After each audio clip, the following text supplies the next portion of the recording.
The cruelest prison is the one you build with your own desperation. Folks, look at what happens when someone stops valuing you. You start chasing harder. You text first. You explain more. You bend your boundaries. You give your time, your energy, your peace, and even your self-respect to a person who treats you like an option. And deep down you know it is breaking you, but you keep hoping one day they will wake up and finally see your worth. My friend, that is not love. That is a trap. Real love does not make a man feel small. Real love does not leave him begging for attention, shrinking himself, and waiting for crumbs of affection like they are a full meal. So today we are going to change the move. You will stop dancing for their approval. You will learn how to see the warning signs. Step back with power. Guard your kingdom. Let absence speak and become the prize again. Not through anger, not through revenge, through self-respect, discipline, and quiet, masculine control. By the end of this video, you will understand why the moment you stop proving your value is the moment your power starts coming back. And when they finally notice what they lost, you may already be too far above their indifference to care. If you are truly ready to stop chasing, protect your peace, and choose yourself today, subscribe to the channel. Let's get into it. Number 1. Stop chasing their approval. Folks, the moment you start chasing someone's approval, you hand them the keys to your peace. You stop standing like a man and start performing like a man, hoping to be picked. You watch their tone, their replies, their mood, their little signs of attention, and you shape yourself around whatever keeps them close. That is not love. That is a prison with your own name on the door. Let's be honest. Most men do not lose their power all at once. They give it away in small pieces. One extra text after being ignored. One apology when they did nothing wrong. One yes when every part of them wanted to say no. One more chance given to someone who has already shown they do not value the effort. And after enough of those moments, a man looks in the mirror and barely recognizes himself. Think about Raymond, 56, from Chicago. He has been dating Angela, 51, for almost a year. In the beginning, she respected him. He had his work, his gym routine, his friends, his weekends. He was steady, but slowly, Angela became colder. She replied late. She cancelled plans. She gave him just enough warmth to keep him hoping, then pulled away again. Raymond's response was to chase harder. He sent longer messages. He asked if everything was okay. He moved his schedule around whenever she had time. He stopped going out with friends because he wanted to stay available in case she called. In his mind, he was proving he cared. In Angela's mind, he was becoming easier to take for granted. My friend, that is what chasing approval does. It teaches people that your value can be negotiated. It tells them they do not have to meet you halfway because you will cross the whole bridge yourself. It tells them your time is cheap, your energy is available, and your boundaries are flexible if they withhold affection long enough. A grounded man does not dance for applause. He does not twist himself into a shape that earns temporary attention. He knows that approval from someone who does not respect him is not a prize, it is bait. And once he understands that, he stops running on the treadmill. The file used the image of a lighthouse, and that image matters. A lighthouse does not chase ships. It stands firm, it shines. The right ships find it, the wrong ones pass by, and the lighthouse does not collapse because they kept moving. That is how a man with self-respect operates. He does not chase every person who fails to see his value. He becomes more rooted in it. If Angela pulls away, Raymond does not need to beg. He can notice the pattern, step back and return to himself, his body, his work, his purpose, his peace. If she values him, her actions will show it. If she does not, his chasing will not create real respect anyway. This is the truth. You cannot force someone to value what you keep giving away for free. You cannot make indifference become love by sacrificing more of yourself. People respect what is solid, rare, and self-possessed. When you stop chasing approval, your energy changes. You become calmer, sharper, less available to disrespect, more attractive to people who understand value, So stop dancing for their applause. Stand still. Let your worth speak without begging. A man who knows his value does not audition for someone too blind to see it. If this is the line you are drawing today, write this in the comments.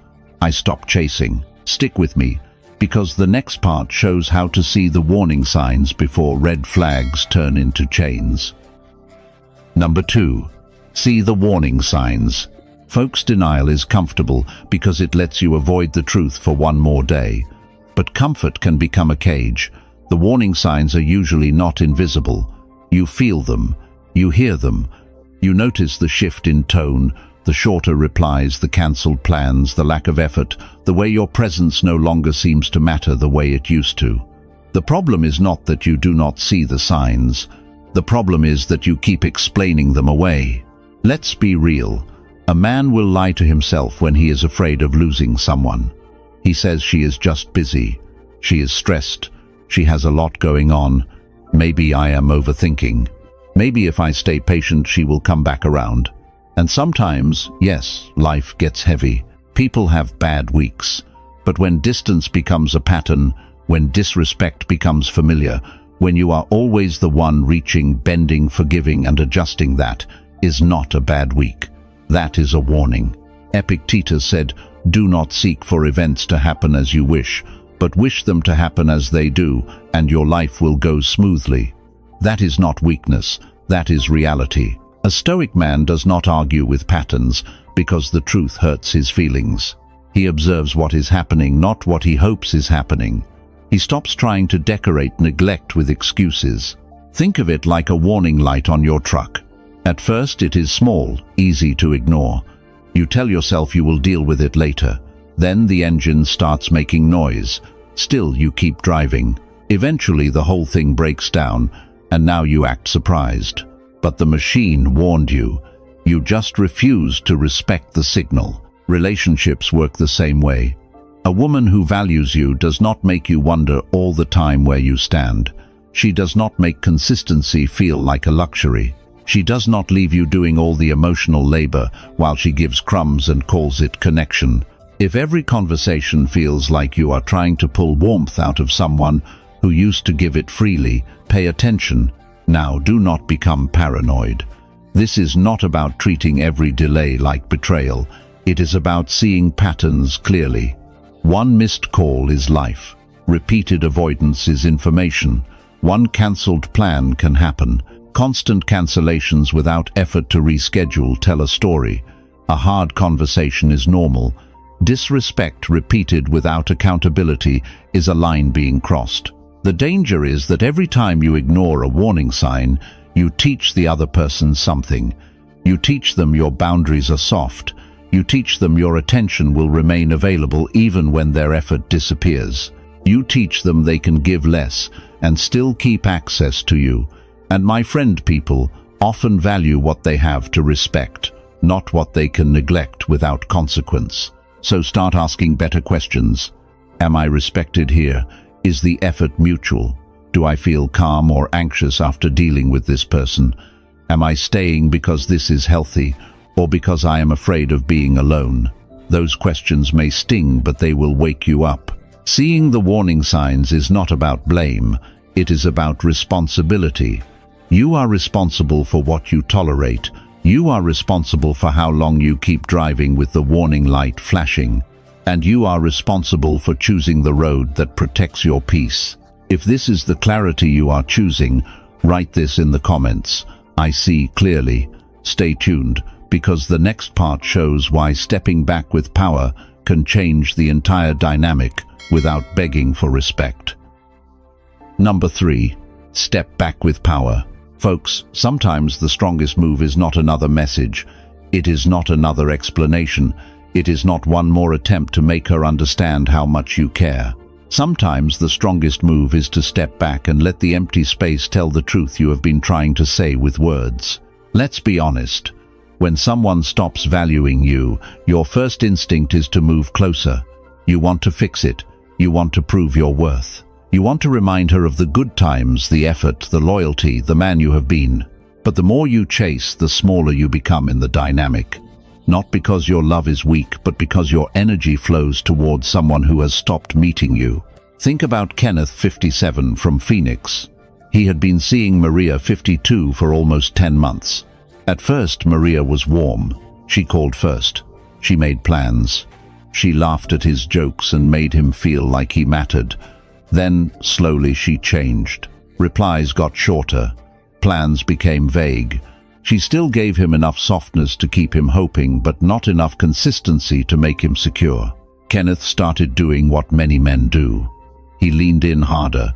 He sent thoughtful texts. He offered to drive across town. He asked if something was wrong. He tried to bring back the woman from the beginning, but every effort seemed to push her farther away. Maria did not have to wonder whether Kenneth would stay. She knew. He was chasing. Then one weekend, Maria cancelled dinner again with a thin excuse. Kenneth felt the familiar pull to rescue the connection, but this time he stopped. He replied, "No problem, take care of yourself." Then he stepped back. No angry paragraph, no guilt, no checking in later. He redirected his energy to his work, workouts, family, and the life he had been neglecting. That is stepping back with power. My friend, stepping back is not punishment. It is not a trick. It is not you disappearing for one day and staring at your phone waiting for her to panic. That is still chasing, just from a quieter position. Real stepping back means you pull your energy out of a place where it is not being respected and invest it back into yourself. The file used the image of a flame, and that image fits. When you keep holding the flame for someone else, they enjoy the warmth without noticing the cost to your hand. When you close your hand and stop burning yourself to keep them comfortable, the cold finally reaches them. Maybe they notice. Maybe they do not. But either way, you stop being the man who destroys himself to keep another person warm. That is the real power. You are not stepping back to make her chase. You are stepping back to remember who you are without the chasing. You stop initiating every conversation. You stop bending every plan. You stop explaining your value to someone acting blind. You let silence reveal what effort was hiding. Here is the paradox. When you step back from self-respect, the dynamic often shifts. She may feel the absence. She may wonder why the attention stopped. She may realize the man she took for granted is no longer standing there with open hands. But by then, something stronger has happened inside you. You are no longer begging for scraps. You are standing again. So, step back with power. Reclaim your energy. Let her feel the space, but more importantly, let yourself feel your strength return. If this is the move you are making today, write this in the comments. I reclaim power. Let's keep going, because the next part shows how becoming the prize changes the way others see you. Number 4, become the prize. Folks, you cannot become the prize while you are living like the backup option. You cannot command respect while spending your best energy trying to convince someone not to overlook you. The prize does not beg to be chosen. The prize builds value so deeply that the right people recognize it without needing a speech. Let's be real. Most men say they want to be respected, but they keep acting like their life is waiting for someone else to approve it. They pour their time, focus, attention, and emotional strength into a woman who gives them crumbs, then wonder why they feel empty. My friend, you cannot pour from an empty cup and still expect to feel powerful. Marcus Aurelius said, "Waste no more time arguing about what a good man should be. Be one." That is the whole lesson right there. Stop arguing in your mind about why she should value you. Stop building imaginary conversations where she finally understands your worth. Stop rehearsing the moment she regrets taking you for granted. Become the man whose life speaks louder than any explanation. Becoming the prize starts with one hard decision. You stop investing your strongest energy into people who do not return it. You take that energy and you put it back where it belongs, into your body, into your discipline, into your money, into your purpose, into your peace, into the version of yourself you would actually respect when you look in the mirror. This is not selfish, this is necessary. A man who neglects himself to keep someone else comfortable does not become noble. he becomes drained. He becomes resentful. He becomes easy to ignore because he has taught people that his own life comes second. And once you teach people that, many of them will believe you. The world does not respect men who abandon their potential for approval. It respects builders, men who build their bodies when they feel tired, men who build their minds when distraction is easier, men who build their finances instead of drowning in emotional drama, men who build their standards even when loneliness starts whispering that crumbs are better than nothing. And folks, if you want deeper lessons on Stoic discipline, masculine self-respect, emotional control, and becoming the kind of man who no longer chases validation, consider joining this channel as a member. Your support helps keep these lessons coming and builds a stronger community of men committed to real growth. Now listen closely. Becoming the prize does not mean acting arrogant. Arrogance is insecurity with a loud mouth. Becoming the prize means you know your value because you have earned trust with yourself. You keep promises to yourself. You do what you said you would do. You stop making excuses. You stop waiting for motivation. You start acting like your future matters. If someone does not value you, do not collapse. Do not perform. Do not try to make them jealous. Let their lack of vision become their problem, not your identity. You keep building. You keep sharpening. You keep becoming so grounded that their indifference no longer reaches the center of you. That is when everything shifts. People feel when a man has stopped begging and started building. They feel the change in his posture, his tone, his silence, his standards. He no longer asks, "Do you see my worth?" He lives in a way that makes the answer obvious. Become the prize by investing in yourself until chasing feels beneath you.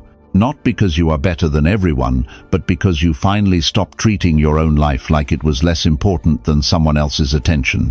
If this is the man you are becoming, write this in the comments. I invest myself.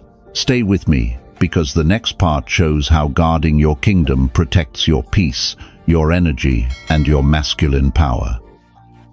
Number 5. Guard your kingdom. Folks, a man without boundaries is a kingdom with open gates.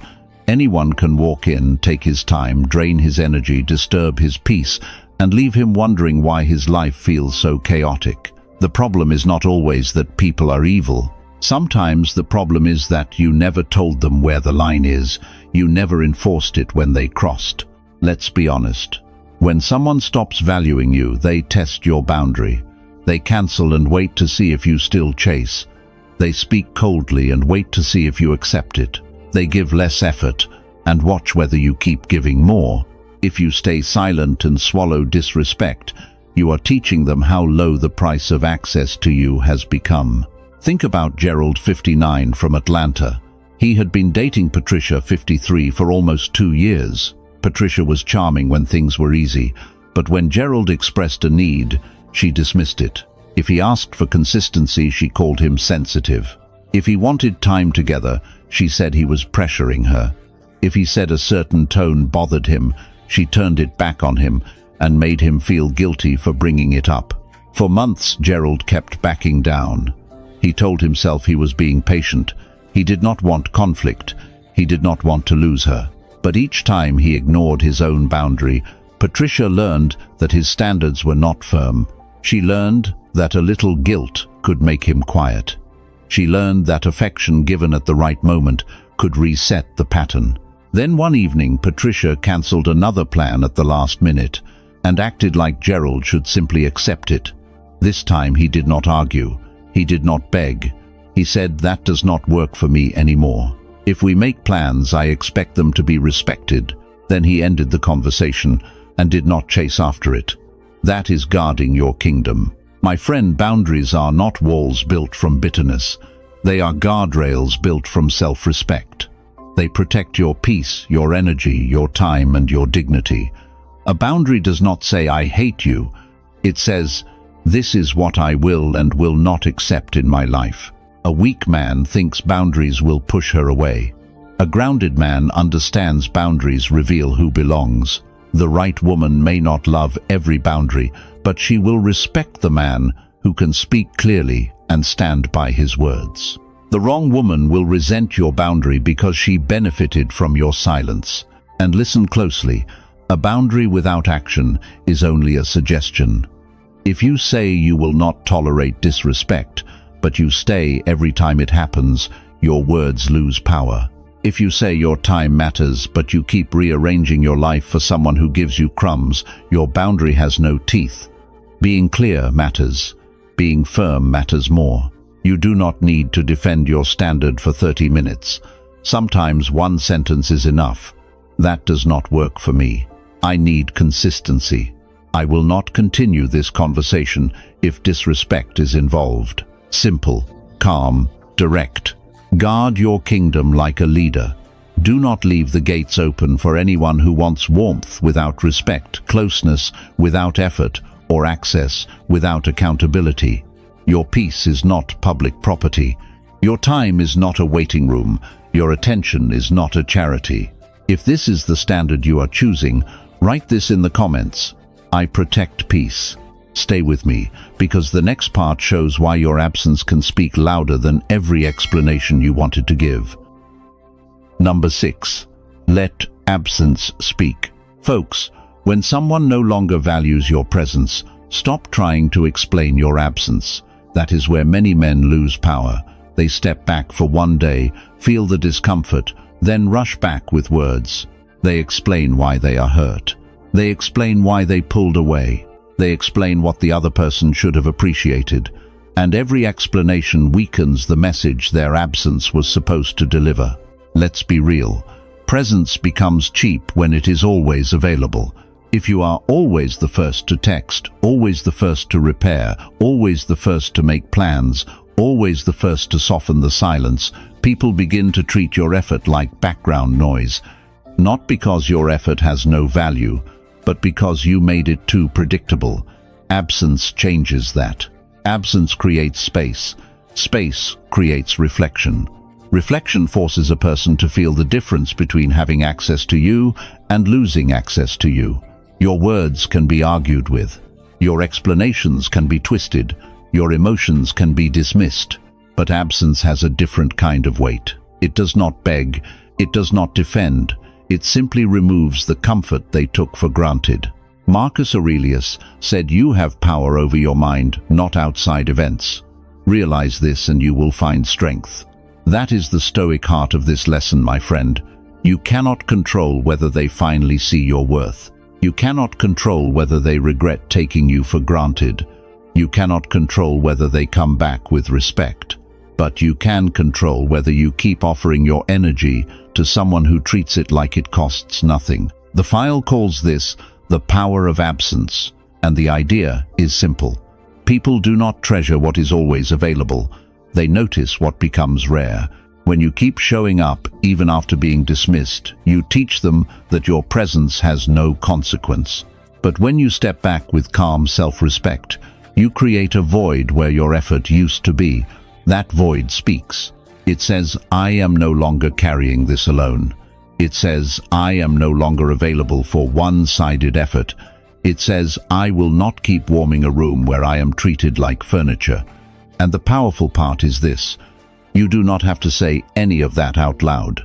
Your absence says it for you. But listen carefully. Absence is not a game.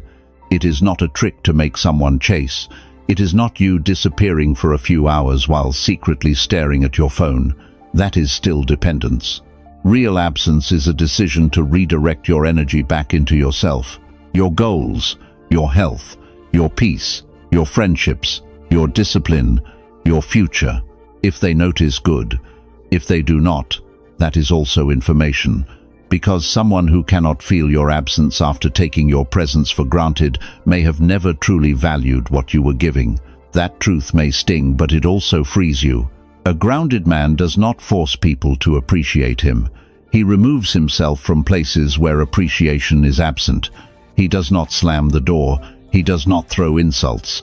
He does not create drama. He simply stops feeding a dynamic that drains him. So let absence speak. Stop filling every silence. Stop rescuing every connection. Stop proving your worth to people who have already shown they are comfortable receiving without returning. Your presence is valuable. Treat it that way. When you step back with self-respect, you are not losing power. You are recovering it.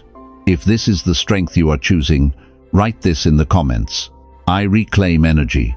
Stay with me, because the next part shows how unshakable confidence makes you impossible to control with approval or rejection.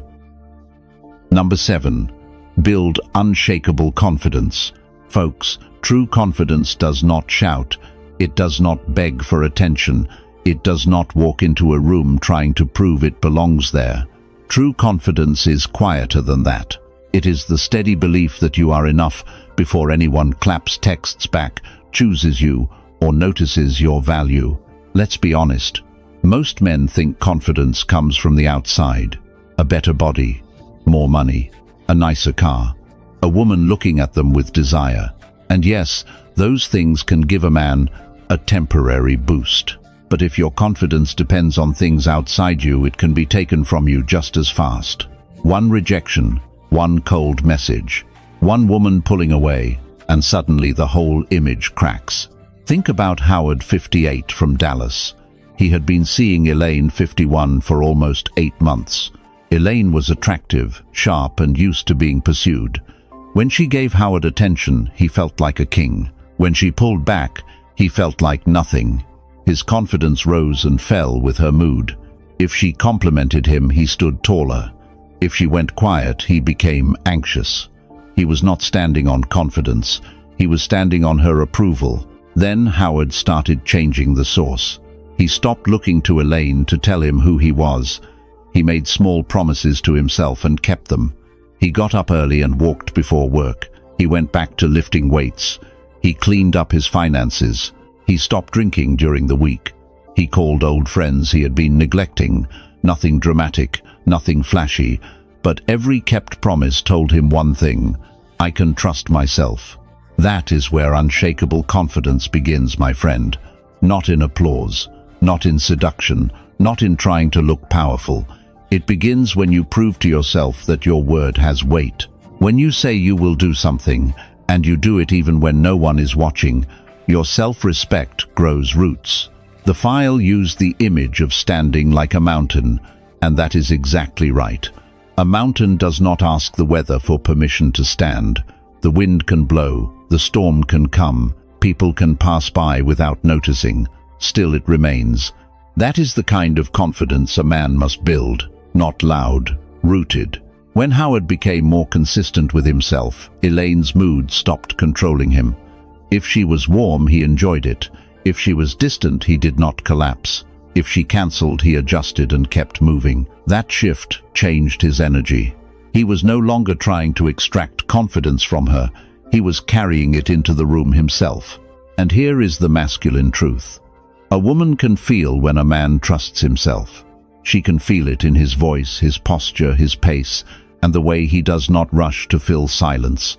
He does not need constant reassurance. He does not chase approval. He does not turn every interaction into a test of his worth. That steadiness is deeply attractive because it tells her she is dealing with a man who cannot be easily moved.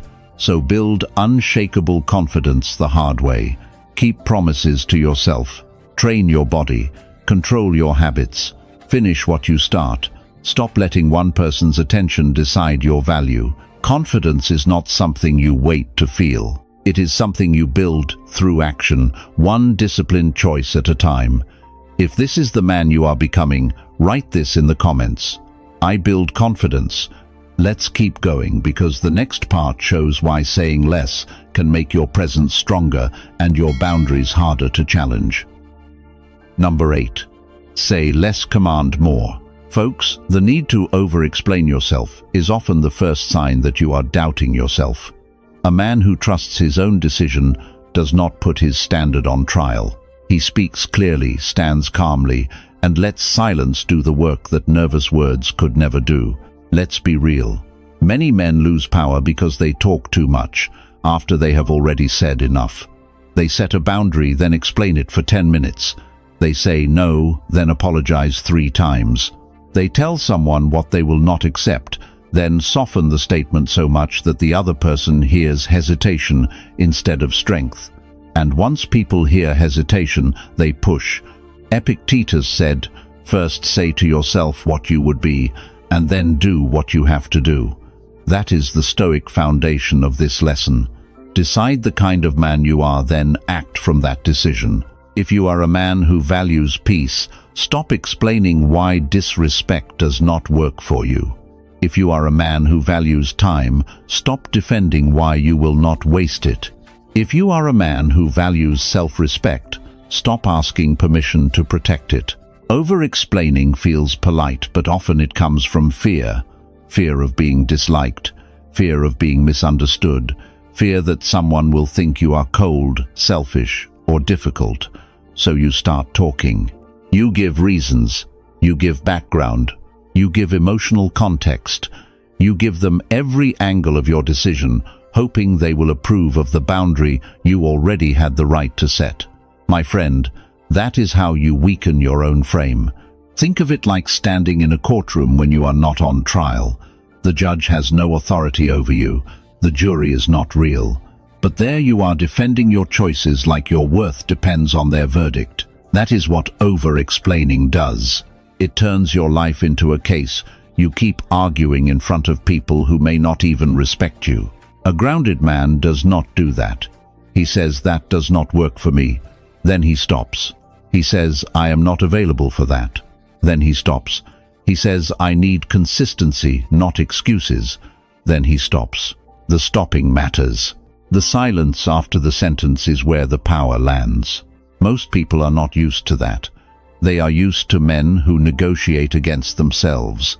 They are used to men who say no, then leave the door open with too many explanations. They are used to pushing until the boundary bends. But when you speak less and remain calm, you give them nothing to wrestle with. Your words become clean. Your standard becomes visible. Now, this does not mean you become rude. It does not mean you refuse honest conversation with people who have earned it. A mature man can explain when explanation is useful, but he does not explain from fear. He does not keep talking because silence makes him uncomfortable. He does not turn every boundary into a debate. Here is the simple test. Are you explaining to create understanding with someone respectful, or are you explaining to win approval from someone who keeps crossing the line? Those are not the same. The first is communication. The second is self-betrayal. Say less, command more. Let your words be direct. Let your tone be calm. Let your actions back up what your mouth says. If someone respects you, they will not need a speech to honor your boundary. If they do not respect you, no speech will be enough. If this is the strength you are choosing, write this in the comments. I stand firm. Stay tuned, because the next part shows why cutting dead weight can free the energy you need to build the life you actually deserve. Number 9. Cut the dead weight. Folks, you cannot climb higher while carrying people who keep pulling you down. At some point, a man has to stop calling dead weight loyalty. He has to stop confusing history with value.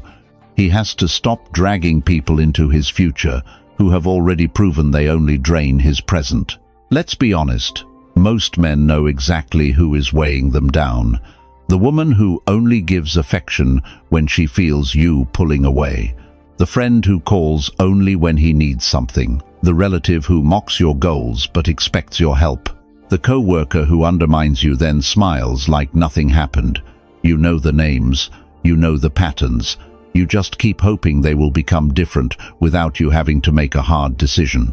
Think about Leonard, 58, from Nashville. He had been involved with Diane, 52, for over a year. Diane was attractive, charming, and emotionally intense. When things were good, Leonard felt alive. But when things were bad, she drained him completely. She dismissed his goals, questioned his confidence, and made him feel guilty for needing basic respect. Every time Leonard tried to step away, Diane gave him just enough warmth to pull him back. For months, Leonard carried that weight. His workouts became inconsistent. His sleep got worse. His focus at work dropped. He stopped seeing friends because all his emotional energy was spent trying to keep Diane stable, close, and pleased. He told himself he was being patient, but deep down he knew the truth. He was not being patient. He was carrying a relationship that was slowing his entire life down. That is what dead weight does, my friend. It does not always destroy you in one blow. It drains you in small ways. A little less energy, a little less confidence, a little less drive, a little less peace. Then one day you look around and realize you have delayed your own life trying to save a connection that kept weakening you. Cutting dead weight is not cruelty. It is survival. It does not mean you hate them. It means you finally love your future enough to stop letting the wrong people occupy it. You are not responsible for carrying every person who refuses to carry themselves. You are not required to keep giving chances to someone who turns every chance into another wound. Leonard finally made the hard move. He stopped answering emotional bait. He stopped defending his goals. He stopped trying to prove he was a good man to a woman who kept using his patience against him. He told Diane clearly that the dynamic no longer worked for him. Then he stepped away.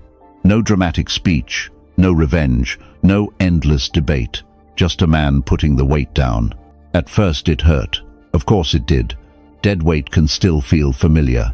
A toxic bond can still have sweet memories attached to it. But after a few weeks, Leonard noticed something. His mornings felt lighter. His focus came back. His workouts improved. His friends saw him again. His life had more oxygen. That is the reward. When you cut what drains you, you create space for what builds you. Better people, better habits, better peace, better standards. So ask yourself right now, who leaves you exhausted? Who makes you doubt yourself after every conversation? Who takes your energy but gives nothing solid back? Who keeps you attached to a weaker version of yourself? Cut the dead weight, not with anger, with clarity, not to punish them, to free yourself. A man cannot become powerful while carrying people who benefit from his weakness. If this is the decision you are making, write this in the comments. I cut weight. Don't go anywhere, because the final part shows how subtle detachment gives you freedom without turning your heart cold. Number 10. Master subtle detachment. Folks, subtle detachment is not the same as not caring. A cold man shuts down because he is afraid to feel.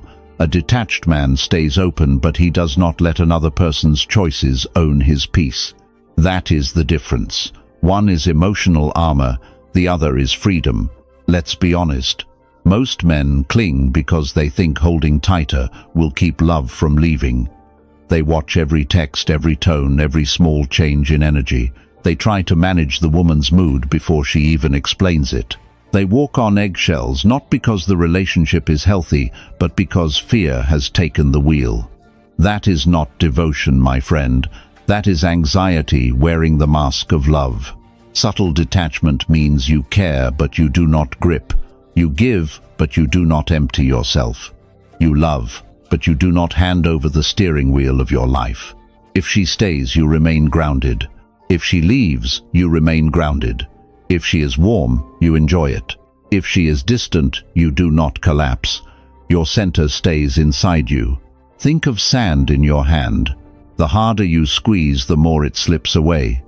But when your hand is open, relaxed and steady, what belongs there can remain without being crushed. Relationships work the same way. When you cling, you create pressure. When you detach with calm, you create space. And space reveals truth. The people who value you move closer with respect. The people who only enjoyed your desperation drift away, and that is not loss. That is clarity. This is where Stoicism becomes more than a quote. A Stoic man focuses on what he can control: his actions, his words, his boundaries, his discipline, his response. He does not waste his life trying to control another person's loyalty, desire, appreciation, or timing. He understands that peace built on someone else's behavior is fragile. Peace built on self-command is solid. Mastering subtle detachment starts in small moments. Do not chase a delayed reply. Do not beg for warmth from someone who keeps choosing distance. Do not turn every change in tone into a personal crisis. Pause. Breathe. Ask yourself, what is mine to control here? Then act from dignity, not fear. This does not make you passive. Detachment is not sitting back while someone disrespects you. It is the opposite. Because you are not desperate to keep them, you can see clearly. You can say, this does not work for me. You can step away without begging for permission. You can love someone and still refuse to lose yourself. That is the mature masculine path. Care deeply, but stand freely. Be present, but not imprisoned. Give your best, but do not worship the outcome. A man who masters this becomes difficult to manipulate because he no longer moves from panic. He moves from choice even when desire pulls hard and old memories try to soften his judgment at night. And here is the paradox. The less you cling, the more powerful your presence becomes. People feel when you are not trying to trap them, control them, or make them responsible for your worth. They relax around you. They respect you more. And if they leave anyway, you do not become smaller, you become wiser. Master subtle detachment. Let go of the need to hold too tightly. Your peace is not supposed to depend on someone else staying. Your worth is not supposed to rise and fall with their attention. Stand rooted, love with strength, release with dignity, and never again confuse fear with loyalty. If this is the freedom you are choosing, write this in the comments. I choose freedom today with strength. Folks, today's lesson was simple. When someone stops valuing you, do not keep shrinking yourself to earn their attention. Stop chasing approval, see the warning signs. Step back with power, guard your boundaries, and let your absence speak.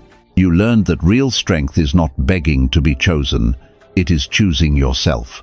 It is building confidence, cutting dead weight, saying less, and mastering the kind of detachment that keeps your heart open, but your dignity protected. If you want deeper lessons on